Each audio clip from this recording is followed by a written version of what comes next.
you gonna do with that, sir? Don't you think? Oh, Keith, you just love me, don't you, Keith? Yeah, I do. I believe it. I really do believe it. So, what would you like for me to talk about, to discuss?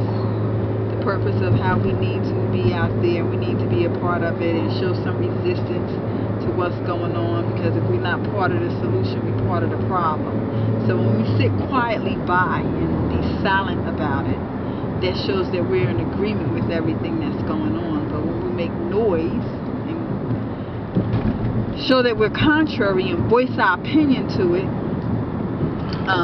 you know, they need to know. But some still, no matter what, how loud we cry, they may see us, they don't see us, so we're invisible to them. And it makes me think of something that is very apropos to what's going on with us, even though it was written more than 100 years ago. You still recording me? Of course I am, Viva. Continue on. W.B. Du Bois, one of our great sociologists, who discussed the souls of black folk and what he talked about and what we went through. Those we had two selves and how we were ever striving. And I think we need to go back and read that. And it's sad that it's so relevant still to this day, 100 years later. But it lets us know that he was a vanguard, you know, and a trailblazer in his thought process about us as black people.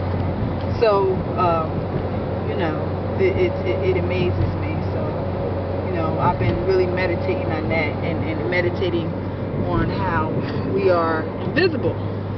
I don't know if you've been seeing that on my posts. Have you been seeing that? You haven't been paying any attention to me, but I've been putting that thought process out, you know, about being invisible and being unseen, and we right in front of people's faces, but they don't see us.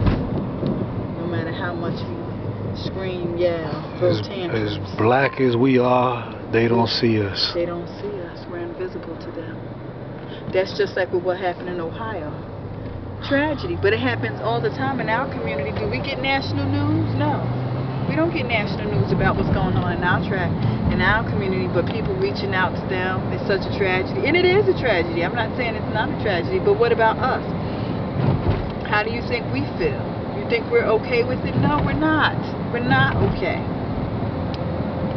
It's a daily tragedy, and it's killing us softly. I mean, not softly, it's killing us slowly. So same thing. So we have to be mindful of that. We need to get on the rooftops